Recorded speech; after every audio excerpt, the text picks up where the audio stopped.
Welcome to Classroom Management Part 2, Introduction and Planning for CHAMPS. The learning target is that educators will be able to identify and understand the what, why, and how of the CHAMPS classroom management approach. This is an introduction. We will also, in the next segment, practice sharing CHAMPS expectations. So why should we use CHAMPS? CHAMPS is an acronym. We break apart CHAMP and S. CHAMPS improves time on task in the classroom, work completion, cooperation, scholars having pride in their work, and the level of respect. This is an approach that definitely can support all of these things. It can reduce misbehaviors and disruptions in your classroom. It can motivate scholars to put forth their best efforts to persevere in their work. It can help to establish clear classroom behavioral expectations with logistical and fair responses to the misbehavior. Because again, the acronym, when you use it and you speak to it, then scholars will definitely, you will leave them without excuse of saying that they're not sure about what the expectations are. You spend less time disciplining, which is what we want. We want to focus more on the behaviors we want. We want to reward and reinforce those positive behaviors. Scholars feel empowered and they feel happy to be in the classroom because things are running smoothly. We develop common language about the behaviors amongst the entire team. And we also reduce our burnout, adult burnout in the building. It's much more energy to correct behaviors than it is to reinforce the ones that we do want to see. And so CHAMPS helps us do that. So one reason why we use CHAMPS, we have just a testimonial by a school who uses it and they find great value and benefit in it. Morning. CHAMPS for us has been a lifesaver. This has given us a framework for all of my teachers to have a common system to use with our scholars based on how we want them to behave in any setting in the classroom or different areas of the school. So it's really been great for us. Make sure you have all your do nows and your pens and pencils. You have 7 minutes. Look on the board. Okay, I just want to remind you of my expectations for this activity, right? When you finish your work, make sure you check your answers. We redid our in-service schedule to allow for a lot more time with CHAMPS so that once our students were here, teachers had already spent time practicing their systems, practicing their CHAMPS expectations, and that definitely paid off. I like the way Sarah walked in quietly. Them I know say we're #1 with the original champion. What it does is it gives the teachers and the students a common understanding of what should be happening in the classroom during academic activities, when I'm lining up to go to the bathroom, when I'm transitioning, what my voice level should be, how I should ask for help, how I should monitor my movement, participation. So it just gives us a global understanding of how things should happen so there's no miscommunication from one setting to the next. Voice level 0 means 1, 2. If it's independent work, then this is what I expect from you. If you need help, this is what I need you to do. So I clearly tell them what's expected of them. Does everybody understand these expectations? Yes. Okay. Once you implement those expectations and children understand what they need to do, now you have more time to teach. They know at a specific time if I'm talking, you're at a level 0. Them I know say we're #1 with the original champion. It is a lot of front loading. At the beginning of the year, we take a little more time with it because we want the students to know exactly how it looks. So the students know when they go to each classroom, it's consistent. A level 0 in the science lab is the same as a level 0 in music or PE. And once they get it, it doesn't take much time at all. Okay guys, we're in whole group instruction. What's our voice level? How do we ask for help? Bam, bam, bam. And we move on. What you put into front loading that and really making sure you get super clear on those expectations pays off, 110% moving forward. Excellent work. With the original champion. We've seen an increase in instructional time. We're able to pay better attention to students being absent or truant because that number has been reduced. Campus culture has improved. The number of discipline referrals have decreased. We've seen a reduction also in out-of-school and in-school suspensions. A lot of my students who came in at a pre-primer reading level, because of the CHAMPS implementation, their reading level has now soared to above second grade reading level. One with the original champion. I just want to encourage any campus that wants a common language. They want a new onboarding process for their new teachers. And I want to say CHAMPS is what you need to make your school go to another level in regards to behavior and classroom expectations. Wonderful. And so you hear it from a school who's pretty much telling us that they've reduced definitely their focus, in the sense of they're not focusing on the non-example behaviors, right? They're able to really reward the behaviors that they're seeing. It reduced referrals, it reduced those punitive practices, which we definitely want to limit those. We want to just focus on, man, imagine if 50% of the scholars in your classroom or school wide were doing the behaviors, the desired behaviors, right? And then imagine if that number increased to 60%, 70%, 80%, 90%. That's our goal, is to grow the scholars who we want to catch them doing things well, things that really contribute to the academic environment and contribute to the social emotional environment on our campuses. So in order to do that, we have to write the vision and make it clear. In order to write the vision and make it clear, we first have to have a vision. So go ahead and close your eyes and imagine a classroom environment where all the scholars feel safe, they feel cared for, treated with dignity and respect. And write down what that might look like, feel like, and sound like for you. What does it look like on doing the first activity you do in your lesson? What does it look like to be safe, cared for with dignity and respect during your warm up or your bell ringer or your do not activator? What does that look like when you transition to the next activity? How are scholars talking to each other? Is there a bunch of movement? Is it chaotic in your room, or is it calm in your room? Do scholars raise their hand before they move, or can they just go whenever they need something? These are all things that when we talk about writing the vision and making it clear, we have to think through these processes. How structured do you want your classroom? Do you want it highly structured, moderately structured, or the least amount of structure? And so this is a tool that you can use to definitely begin to write the vision and make it plain. It allows you to write your vision for your classroom. Do you want a level of structure that's high, medium, or low? It says that on this form here. And so that's something that you want to ask yourself. Do you want the high, medium, or the low? Then we're going to go through all of these components on this form, and you can write down some ideas as we go through this together.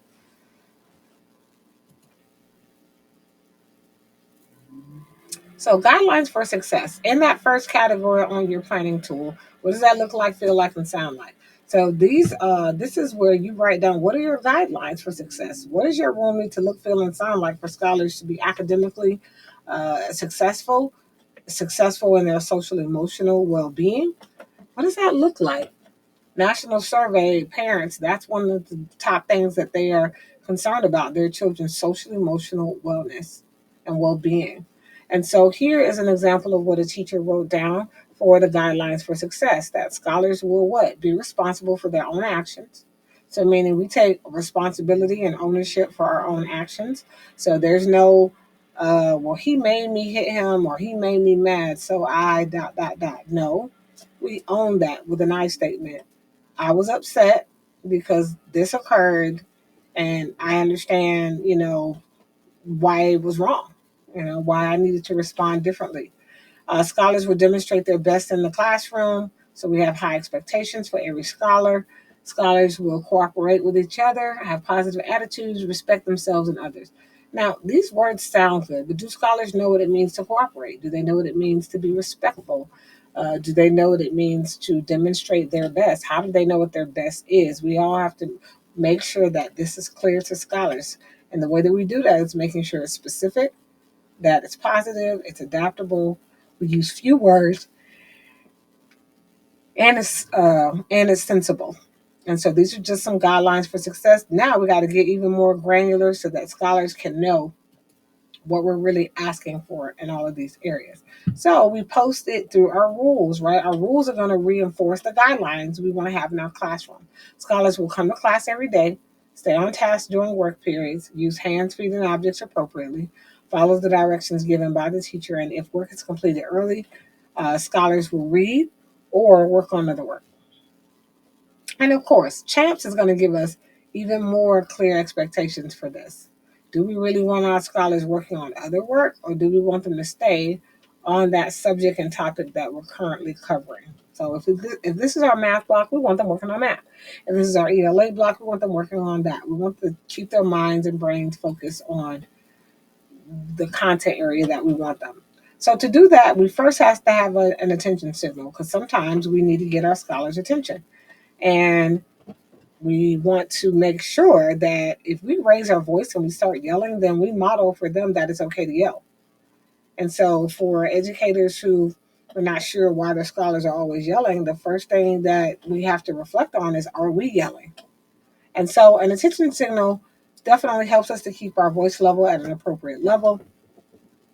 And an attention signal, we need it to be verbal and nonverbal, because if they're talking, then we don't want to have to raise our voices louder to get their attention. So it needs to be something that they can see, but also that they can hear. So classroom activities and transitions. In order to get the attention of our scholars, the first thing we want to do is the teacher will raise his or her hand and say, "May I have your attention, please?" The students will then put a hand in the air and show that they are listening and that they are ready. Again, it's a visual and a verbal prompt.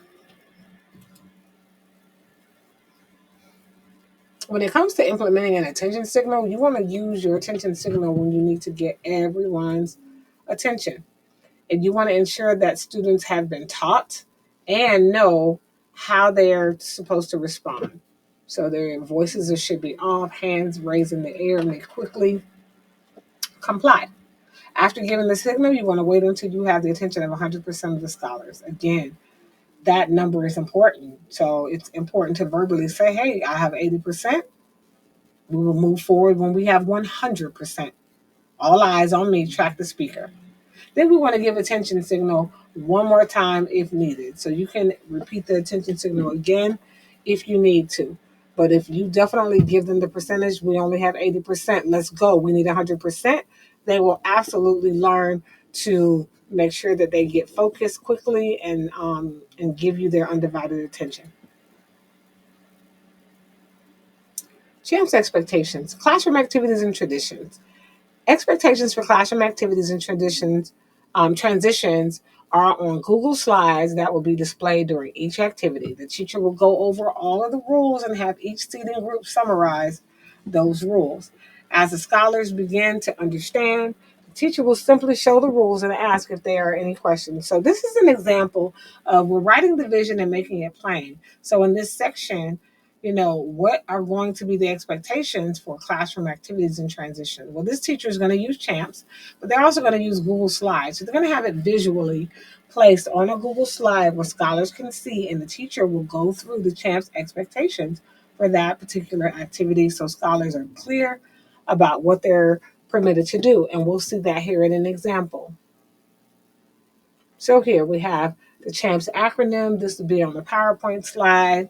Scholars will begin becoming comfortable with knowing that C represents conversation, H represents help, A represents the activity we're working on right now, M represents movement, P represents participation, and S represents success or star behavior, depending on your school and how you use it. And some teachers even use the S to represent synchronize, meaning they put the time that scholars have in that category. We like to use it to represent success because success also comes with positive consequences. And so we like to make sure our scholars are aware of the positive consequences. This is an example of a teacher explaining to scholars what the CHAMPS expectations are, and she uses it in the form of a question. Scholars are comfortable with CHAMPS at this point, and so she is able to pose them as a question. So she provides clear expectations, and that means you teach it, you monitor it, you provide feedback on it. So what do you notice and what do you wonder? The students repeat her expectations. When you need help, what will you do? And our activity, is it going to be whole group? We're doing it all together. Are you going to be walking around? Is there movement? No. How do I know you're participating? Listening, thinking, and responding. And when I need your attention? The students now know exactly what the teacher expects of them. All right. And so here you have a teacher who's asking the scholars questions, and they have the visual cues. They have pictures there. So these are young scholars. So she doesn't have a lot of words. So she made this age appropriate. So scholars know that when they see certain pictures on their CHAMPS board, that they know what those images mean, and they're able to know what the expectations are. When it comes to encouragement procedures, now we're writing this and making this plain. We want to motivate our scholars. The teacher will provide positive feedback at all times. If a scholar answers a question incorrectly, rather than saying that's wrong, that's the wrong answer, we're simply going to say, "Oh, I see where you're going with this. Can you relate it to this?" Right? We want to try to shape them and redirect them into stretching that thinking or redirecting their thinking so that they get back on track. The teacher will also provide positive feedback, especially to scholars who learn a new skill. So we want to encourage risk taking in the classroom. It's not about just having the answers right. Are you taking risks? Are you stretching your brain and your thinking? We want to increase that positive behavior, and we want scholars to take pride in the positive things that they're doing. We want to shift that culture of it's just more fun to misbehave. We know we want to reward the have the positive consequence. And so what is going to be, we're writing this vision again. How are you going, what are going to be your correction procedures, right? So here, the teacher will use positive expressions. So notice, even when a scholar is, let's say there's some misbehavior. Let's say this scholar here refuses to take paper out, refuses to write, refuses to do anything, right? The teacher, we want to use proximity control. We want to make sure that maybe we want to talk to the scholar one-on-one, whisper, gentle verbal reminders, and we want to have an individual discussion in order to correct the misbehavior. And if the teacher needs to make a call home with the scholar's family, we want to make sure we provide objective information. We don't want to say, "Oh, your child had an attitude today." We want to say, "Nope, there was something happening today, unsure of what that was, but we know that today it was a challenge, for your child to take paper out to get work to start working. They just had their head down." So that's facts. They had the head down. They were challenged to start working today, even after positive encouragement from the teacher. And so, how can you support? How can I? How can you help me get to? How can you? How can we partner as a team to support your son or your daughter being successful tomorrow in class by getting some work done? Is there anything that's happening I need to know about? So you can easily guide these conversations without making a negative judgment about what's happening, because we're really not sure. You want to begin and end, you want to have beginning and ending routines. So all of these things are things that you can write down. These are just some examples. We have a routine for how scholars will enter the room, a routine for dealing with tardy scholars. What happens if scholars come in after the bell? Do they know what they're supposed to do to get themselves started? Do we have a routine for dealing with scholars who come to class without necessary materials? We want to eliminate power struggles. So is there an area where a scholar can access materials and resources? So that's something that keeps the learning moving and smooth. Number 4, routine for wrapping up and ending the day, a routine for dismissal. Managing scholar work. Do we have a routine for that? What happens when scholars are done with their work? Is there a specific or a designated area in the classroom that they go to in order to be able to turn their work in? So these are just some things that we want to definitely look at and think about. And then lastly, what is the routine for managing independent work sessions, right? Do we have a bin where they turn their work in? When they are working on their own, do they look on a Google slide or on the television screen? Do we have a projector? Where are they looking, or how do they know what they're supposed to be working on? And then we want to think it through. This quote by Dr. Aim Knott says, "I've come to the frightening conclusion that I am the decisive element in the classroom. It's my daily mood that makes the weather. As a teacher, I possess tremendous power to make a child's life miserable or joyous. I can be a tool for torture or an instrument of inspiration. I can humiliate or humor, hurt or heal. In all situations, it is my response that decides whether a crisis will be escalated and a child humanize or dehumanize." And so we always want to make sure that we empower our scholars.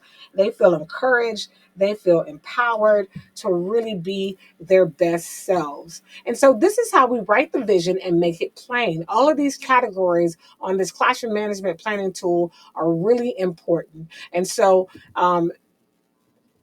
So pretty much this is how we create that environment, what it looks like, what it feels like, and what it sounds like. And so go ahead and take the time to reflect. Name one thing that you will stop doing, you will keep doing, and one thing that you will do differently to prepare and plan for your classroom to be one that is positive. It encourages what you hope to see. It look like, feel like, and sound like for scholars to be set up for success.